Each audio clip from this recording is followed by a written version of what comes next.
This episode of Baking Day is brought to you by Lidman and Anna Olson Kitchen. We'll be hearing more from them later in the episode. Hi, I'm Anna Olson, and I'm so glad you could join me for a Baking Day. This is a podcast based on my latest cookbook of the same name, which is all about spending time in the kitchen, baking with and for your family and friends. In each episode, I connect with a special guest, and we bake a recipe from the book in our respective kitchens, as we share baking tips, stories, and have a few laughs along the way. When it comes to baking, it's not just about the delectable end result, it's building memories along the way. And I'm so glad you could be a part. My dear friend Karl Lohnes bakes with style. As editor-at-large of Style at Home magazine and a media design expert, Karl has guided me through multiple design projects in my home, and I guide Karl through his baking adventures. Join us as we bake a festive recipe of Karl's choosing, and Karl also throws in some holiday decorating tips. So let's get started. Karl, it's so good to see you, especially in your beautiful kitchen. Well, thank you. It's good to see you too in your kitchen, which I've been in before, and it's beautiful as well. You've had a little makeover since the last time I've been down. I know. It's been too long. Of course, we're baking virtually because of the times, but I'm just so glad, Karl, that we get to have a baking day together because we do that, usually about twice a year? At least twice a year, and especially at Christmas. But this Christmas, I'll bake your recipes, and I'll feel like you helped me, and everyone will love the recipes as always. So that's great.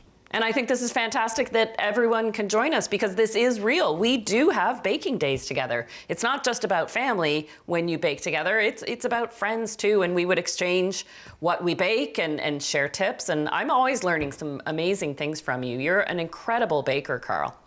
Well, I'm self-learned except for your cookbooks. So at the end of the day, it has to come from somewhere. But I'm just anxious to get into this one because it's Christmas or getting close to Christmas. And I think the recipe that I chose from your book is Christmassy enough to be flavored, to have all those flavors. But then also you could make it any time of the year, and you could probably swap up a few of those ingredients as well. But I think I'm going to love this big cookie recipe. I think it's going to be neat. Yes, you picked my white chocolate pecan cranberry cookies. And I think what I like about it, and I'm wondering if this is why you picked it, Karl, is it's almost, dare I use the fruitcake word, but it packs so much stuff into the cookie that it's really, you can personalize it, as you said. And in this case, unlike fruitcake, this is all about white chocolate, toasted pecans, and cranberries. So why don't we start, Karl, with the pecans. Did you already toast your pecans? I started to, and I think they're pretty well done. I think I did a pretty good job without burning them. Okay, yeah, I can see them. I like to pretend I can do the flip quite fun when I'm toasting them over the stove. Now, a question for you, Karl. Why you chose to do them stovetop? Why is that? I'm very much attention span void of sorts. I don't know how to say it nicely, but if I threw those in the oven, I would start something else in my house, and there would be smoke coming out of the oven because I wouldn't set the timer. Whereas if you put them over the stove, you're standing with them the whole time, and you're really getting a sense of, as soon as you smell that nutty scent, it's time to take it off the heat and just let it continue in the hot pan, and then they usually toast really well. And one of the things that I would say is, anyone listening to this, if it says to toast walnuts or pecans, do it, because the taste is worth it. But also, you get more of a little crunch from the nuts as well. And the last thing you want are the nuts to go really soft in the batter, and then you don't have that effect of having a nut even in your recipes. You've got a great timer on the side of your stove, and you're a little more attentive than I am. So probably I've always seen you do it in the oven. I do, and I find toasting in the oven, they take about 10 minutes. I've pre-toasted mine and they've cooled, and that's 3/4 of a cup that we want for this recipe. So I think I'm going to chop my pecans now because we want them in pieces just to get them ready. So when it's time to add all our fillings, we're pretty set to go. I'll do mine as well. I actually, I'll be honest, I toasted twice as many pecans because I think when we finish baking, I'm going to make another batch of this in order to give away. Mm-hmm. And then I'll keep a batch at the house here to give. And what I love is having them almost like a little side garnish beside a latte or something, that the wedge that we cut in the end will be very nice, almost like biscotti in a way, but you're giving somebody one of these cookie slices that have incredible spices in it that say Christmas, and of course the cranberries and the nice crunchy pecans. I like to leave a few pieces kind of bigger too. If you're doing a lot of baking for the holidays, don't just toast what you need for the recipe. Toast the whole bag of pecans, and then you have them on hand, they're ready to go. And just like you said, you want to sprinkle some on the side of a dessert, on a salad, on a cheese plate, you've got them and they're ready to go. I love to make another recipe of yours actually, and it's a caramel, a very easy caramel to make. And wherever you drizzle caramel, you can sprinkle pecans. That's what I think. That's a good philosophy, a good holiday philosophy. And then I've got my chopped pecans here. I'm gonna just put these in my bowl. And I'm gonna do white chocolate chunks. So I just wanna give my board a quick little wash before I chop chocolate on there. I did mine already. And I actually bought a big white chocolate bar because I wanted really nice quality. So I'll show them to you. They're still they're like in squares instead of rounds, but ultimately it's the same good. It's super good quality, and white chocolate just has such a good like vanilla sort of flavor to it, and a little bit of caramel to it. It's so delicious. Just like you, Karl, I've got a big chunk of white chocolate, so I'm chopping it now. I find white chocolate chopped so much easier than dark because it's really just all about the cocoa putter. Cocoa putter? I found that it was a little softer when I was chopping it, and I could actually get those great little squares I wanted rather than shards of chocolate everywhere. And I think too, if you're adding white chocolate to a recipe, it can disappear a little easily. So to actually have it in big chunks, I think is a good idea. Now, one of the things that I found with white chocolate is that when it shows up, say if there's a piece at the top of a cookie somewhere, it tends to go a little bit brown. It tends to caramelize rather than stay like a pure white. So I was always wondering if there was a way to allow the white chocolate to look white rather than to bake and become a little darker. I think it just is because of the sugar and the fat content in the white chocolate. But that's become a thing. Roasted white chocolate is really hot right now. And it's taking advantage of that caramelized flavor. Shall we get into the cookie dough itself? Yeah, that would be great. All right, because we've got our fillings. And this cookie dough is really, the foundation of it is almost like a chocolate chip cookie, which for me, generally, I don't make those at holiday time. I'll make them any other time of year, but I prefer fancier cookies. But I find the way that we're going to bake this cookie in a single tart pan and then cut it into wedges and add all the fillings really takes what is a delicious cookie base, but dresses it up and makes it festive. Like you said earlier, it's almost like the fruitcake effect where you're putting so much chocolate and cranberry and pecans into it that you just hope that the batter binds everything nicely. And boy, it's it looks really full. So I'm anxious to see the finished result. So I've got my butter, my quarter cup of butter already measured with my half a cup of brown sugar, light brown sugar. And I'm just going to cream that together by hand. I make my own brown sugar, by the way. You do? Call me cheap, but it's twice as much as white sugar, and it's pretty well the same thing. So it's really for every 4 cups of white sugar, you put it in a food processor on slow with about 3 or 4 tablespoons of molasses. And if you don't mix it too quickly in the food processor, or you'll end up with fine sugar clumps. And it works great. It stays moist. That's awesome. Fantastic. Well, and what a great tip for if you want to make these cookies, but you ran out of brown sugar, but you have white sugar, you have that option. That's fantastic. Now, why are we creaming this by hand, creating a right arm muscle, essentially? Why aren't we just beating it? Well, creaming it, smoothing that butter and sugar, that's a very good question, actually creates structure, and it aerates the butter a little bit, and that's going to help the cookie hold together. So when we slice it into wedges, we're going to get nice, clean wedges.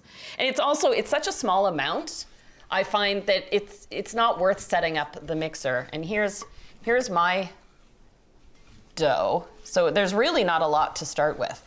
No, it's not really that much stuff. Do you want to hold yours up to the camera? I'd love to see it. Yeah, it looks identical. Yeah. With your homemade brown sugar, it looks exactly the same. My creamed butter looks like Anna Olson's creamed butter. It has been noted. Now, I want these cookies to be crispy on the outside, but chewy in the center. And so that's why you see the recipe call for that tablespoon of honey. It seems like an odd ingredient, but it's really quite important. I was going to ask you about the honey because to me, it's just another version of sugar, right? It is, but the liquid sugar helps keep the center of the cookie nice and sticky, and again, but also easy to slice, which I think is important. Okay. At the same time, we can add our 2 egg yolks and teaspoon of vanilla. So all the wet ingredients go. I have whole eggs here. I still have to separate them. Me too. I'm gonna save the whites. There's so many holiday cookie recipes that call for either brushing something with egg whites, or if you top something with egg whites and then sprinkle with sugar and bake it, it creates a sugary crust. So it's kind of that sugar plum effect that you add to your holiday baking. And how's your batter looking now? It's looking pretty good. Let me just give you a little, I gotta give it another rough stir here. It's pretty good. It's much looser, it's not runny, but it's going to be good to absorb all of the flour and all the dry ingredients. And how would you describe your batter? Because I find my batter, it's smooth, it's small. It really does look like the beginning of a chocolate chip cookie recipe, but it feels richer, and that's, I think, because of the 2 egg yolks as opposed to the whole egg. It's a bit smoother than a regular cookie batter is. How would you describe yours? It's smooth, but it's a little thicker, I think, than because you're not getting the egg white in it. I guess that's why. It sort of holds itself together a little better. But why wouldn't you put the egg white in it? I designed this recipe because I want to bake the cookie whole in a tart pan and cut it into wedges. I found using the whole egg, I get too much crispness and the cookie would crumble. And we don't want crumbly cookies at holiday time. So that was the reason for going for something richer and softer. Especially when you're cutting them into these delicate wedges. That's exactly it. And I'm gonna organize my dry ingredients. So I think this is a perfect opportunity, Karl, to take a quick sponsor break. Embrace the mess with Libman. Time spent in the kitchen doesn't have to be hindered by spilled sugar or messy sauces, flying cake batter or cookie crumbs, or even a sink full of dirty dishes. Go ahead, embrace the mess. From countertops, cutting boards, and cookware, to backsplashes, cabinet doors, floors, and quite literally the kitchen sink, Libman's collection of premium quality brushes, sponges, mops, and brooms designed with ergonomic features and environmentally friendly materials help you conquer kitchen cleanup easily and waste-free. So break out the bakeware and have some fun in the kitchen. Embrace the mess and live in the moment with Libman. Available at the Home Depot and Canadian Tire. And you can learn more on Facebook at Libman Canada and on Instagram at LibmanCA. Now that we're back, we're ready to add our dry ingredients to our holiday cookies, the white chocolate pecan cranberry cookies, just loaded with all 3 of those elements, the pecan, the white chocolate, and the cranberry. But first we have to sift our dry ingredients. Do you have your all-purpose flour measured out? I don't have it measured out, but I have a container. A petite canister, I see. It's a pretty big one. How much do we need? It's 3/4 of a cup. 3/4. And I would say, actually, you bring up a point. I sift because this is a holiday cookie. I think if I was making this cookie on a Tuesday night in February or July, I wouldn't bother sifting. But I do like, because of the spices required, I like sifting just to combine those ingredients. And I think this is what sets this cookie apart, again, from what you would expect out of a chocolate chip style cookie, is the addition of the spices. So I've got 1/2 teaspoon of cinnamon, 1/2 teaspoon of ginger, 1/4 teaspoon of clove, and 1/4 teaspoon of salt. And I have to measure in my baking soda, my 1/2 teaspoon of baking soda. As soon as you add clove to anything, it's Christmas time. And I think actually that brings up a good point, Karl, that if you wanted to take this cookie recipe that has a holiday feel because of the spices, but make it a little more neutral, well, you just pull out the spices. And now I'm measuring my half a teaspoon of baking soda. And baking soda is a key to actually keeping the cookie soft in the center too. If you wanted a crisper cookie, you would use baking powder. Once the cookie cools out of the oven, you would need to cut it kind of right out of the oven while it's still soft. Otherwise, again, cookie crumbling. Well, what's the difference between baking powder and baking soda? I mean, I follow the recipes, but I don't really know what each one, how they differ. Well, and you bring up a good point, and sometimes a recipe calls for one or the other or even both. It's all about the time in the oven. And baking soda, I'm not sure what it does in terms of the softness of the cookie, but I know baking powder helps crisp things up because that's why you put it in, if you're making a fried fish batter, any type of batter would call for baking powder to help crisp it up. So you get that nice crunch on the outside of the batter, where if you did baking soda, it wouldn't work at all. People put baking soda in their bath water to soften the water, so it must be some sense of a softening scientific element, you know, to sort of make things a little softer. So yeah. I guess if you wanted a crispy edge cookie with a soft in the middle, you could use a bit of both. You've got your dry ingredients combined. I have mine. I sifted my dry ingredients onto a sheet of parchment paper, and then I'm just adding them to the bowl. This smells so good. It depends on the kind of sifter you use. And now we're just gonna combine everything together. Ooh, and I can smell it immediately. As soon as the moisture from the cookie base hits that cinnamon and clove and ginger, oh, it smells so good. The cloves have hit my nose. Yeah. Yeah, it's a very light smelling gingerbread. It is. It's like a milder version of gingerbread. And I suppose if you really like citrus, something like orange zest would be good in it, wouldn't it? Orange would be amazing in it.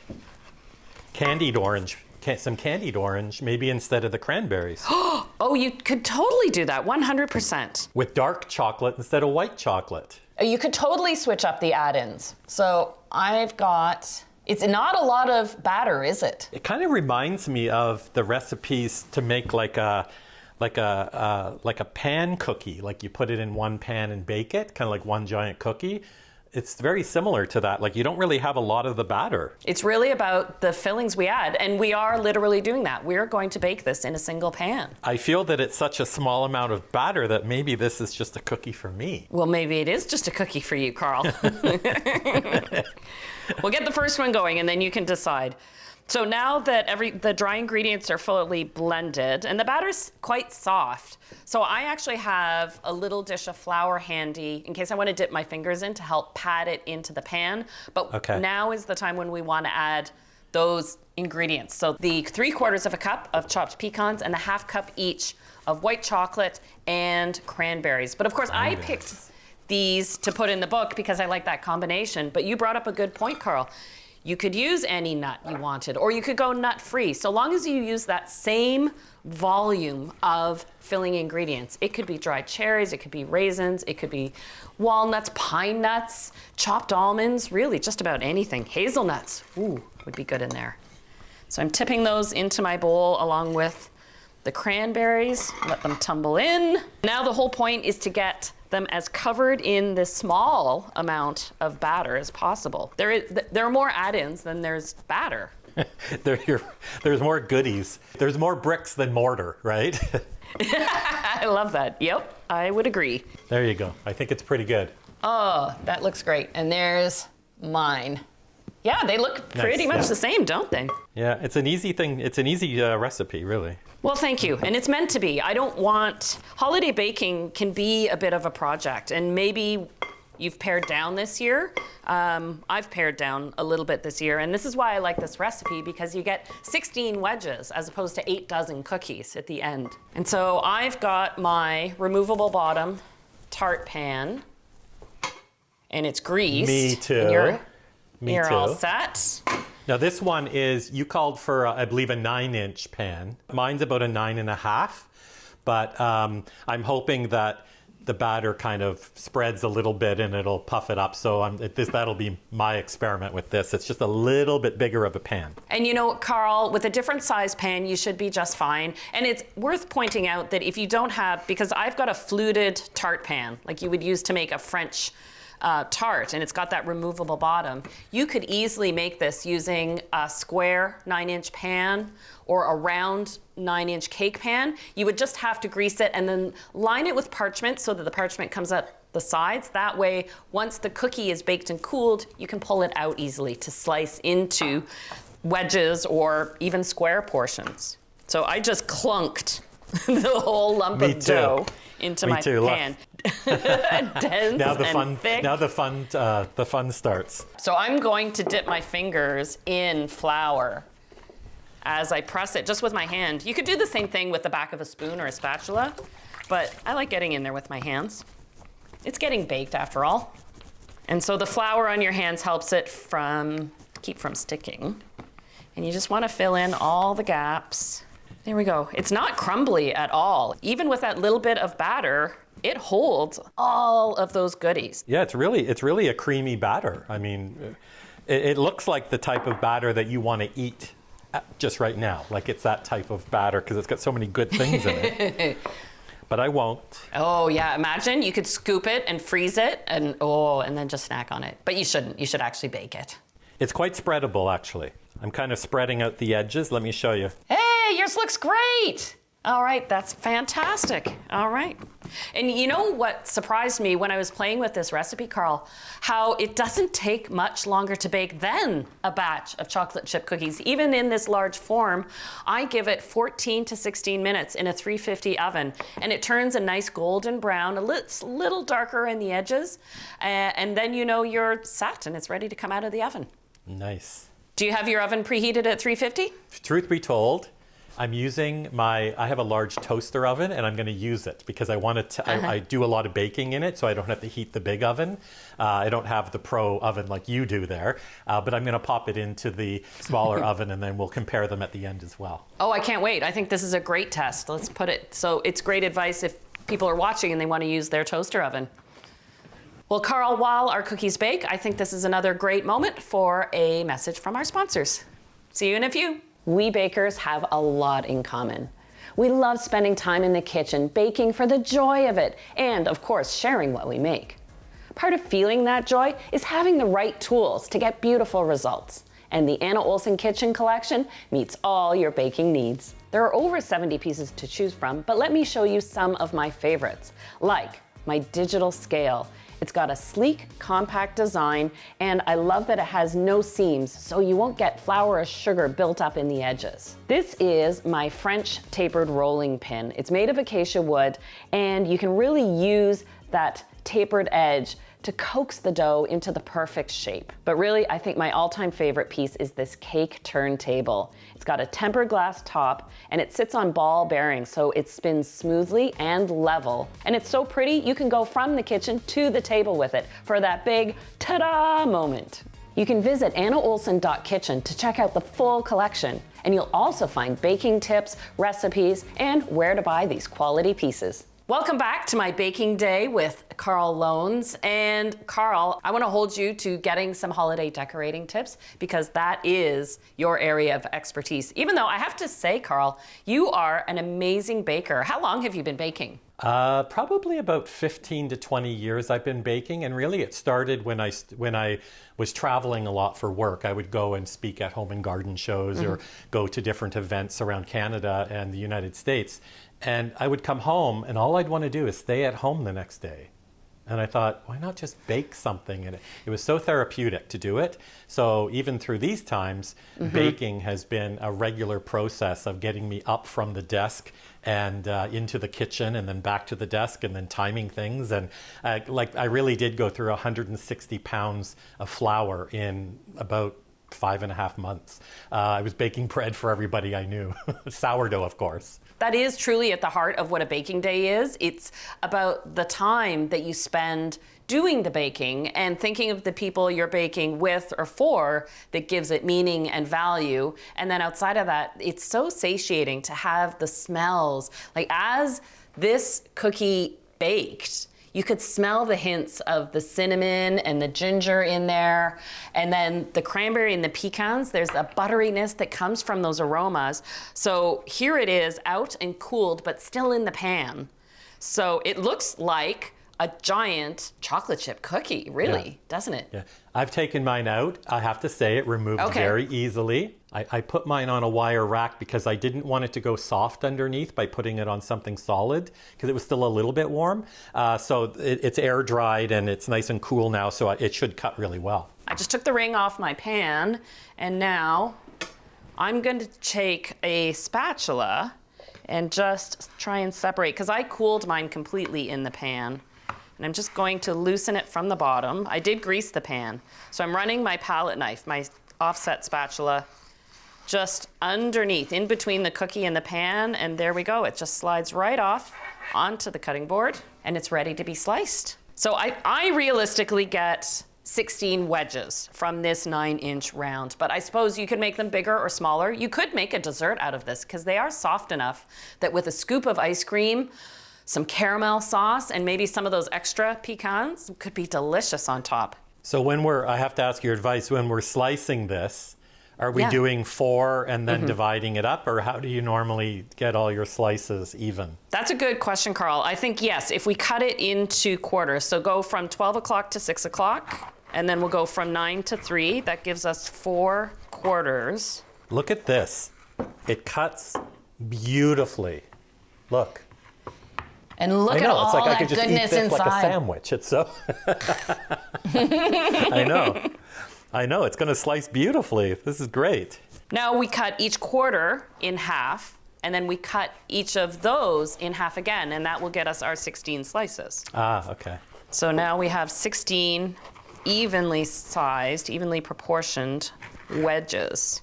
So it really isn't, you know how holiday shortbread is sometimes cut into wedges like this, but this has an altogether different look and feel. It's all about those add-ins, the pecans, the white chocolate chunks, and the cranberries that are in there. And it's not crumbling at all. Is yours crumbling at all? Not at all. I think it's because you mentioned it's a little softer than, say, a shortbread would be. And it's not crumbling, it's not breaking, it's holding its form. I don't know if I want to share this with 16 people, though. I've got a nice piece here with a point, but it is soft. And a cookie like this stores in a cookie tin for days. It actually improves as it sits. Look at that. Now, Karl, are there some other recipes? Look at that, that's great. It's beautiful. Looks beautiful. I'm gonna stack mine on a plate, just here and there. No special arrangement, making it inviting so anyone could walk by and grab one. Now, have you taken a look, Karl, at other recipes in the Baking Day cookbook? Are there other ones you're excited to jump into? I did, and one of the ones that was a little heartier and a little more humble is the oatmeal kind of a crumble coffee cake. Yes, that's right.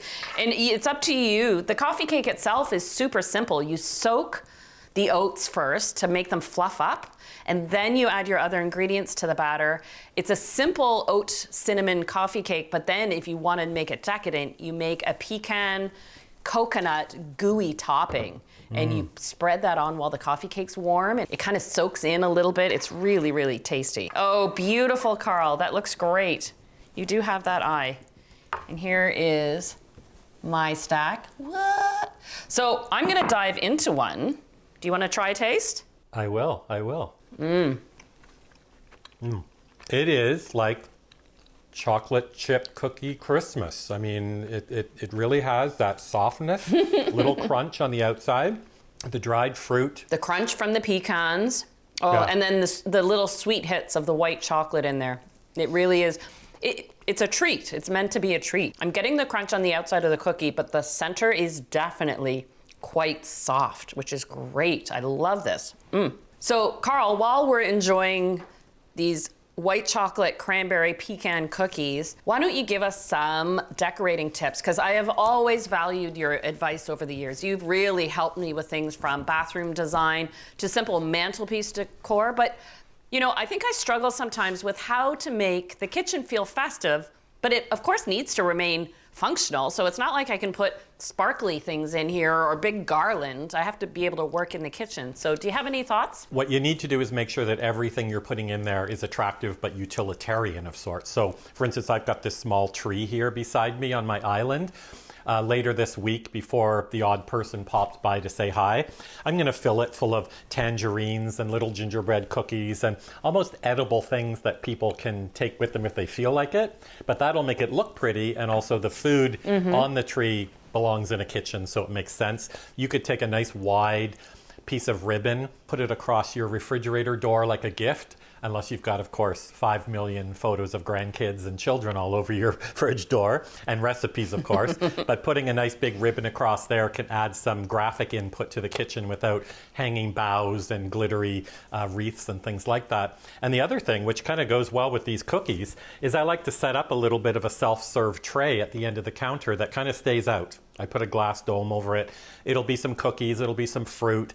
It might be, I might have a single serve brewer for coffee there. And basically if somebody comes in and they're feeling a little hungry, I don't have to rush to get something. I can say, help yourself. There's some freshly baked things, or maybe some shortbread, some nuts, some dried fruit. But putting together just a little self-serve tray, ultimately, you could carry that tray into your living room and just have it like a little snack service. But I like to keep it on the island because people walk by the island to come from the front door to the living room, and they can grab whatever they want along the way. So, you know, make it attractive, make it useful, be pretty with it, but don't let it get in the way of your baking and cooking. You know, one of the biggest things I'm really concerned about cooking from home and giving food away is that everything's clean. You know, there isn't glitter and things like that on the counter. So before I even start, I make sure the counters are all nice and clean and, you know, very minimal decorations sitting around. Those are some great ideas, Karl. And I love the idea of the sort of welcome tray, because one of my favorite things about the holiday time is that walk-by snacking. Like there seems to be food in every room, in little bowls and dishes, so to have that sort of organized tray, so when you just happen to be walking by, you know, you just take a cookie, and then you're walking this way and you take a cookie, and it just happens because it's the holiday time and we're allowed to do it. I mean, our grandmothers did it, but they put out great big flat bowls of hard candy that the dog licked, and that got dust all over it by the time New Year's came around. And there were only green ones left at the end because nobody liked lime. This is a little more interesting. And again, get yourself a nice cake dome to keep the dust off of it, and you'll be good to go. That's great. Yes, there were always those holiday treats that you never touched. You just knew to stay away. That's so funny. But you know what, Karl? I think this is a recipe that has really got me in the spirit of the holiday baking season. And I hope it has inspired you to gear up and bake like crazy. But as we mentioned, you know, you don't produce a ton from this single recipe, but it can be batched up. So you can double up on this recipe and make 2 pans at once if you're planning on gift giving. And I think there's so many other recipes, from squares and cookies to breakfast items and more, that you would find in Baking Day to really make your holiday something special. There's enough in there to keep you baking every day until Christmas and after Christmas, which is great. The book's like the advent calendar for Christmas baking. That's right. And then hope that you can fit in your apron. We all have goals. We all have goals.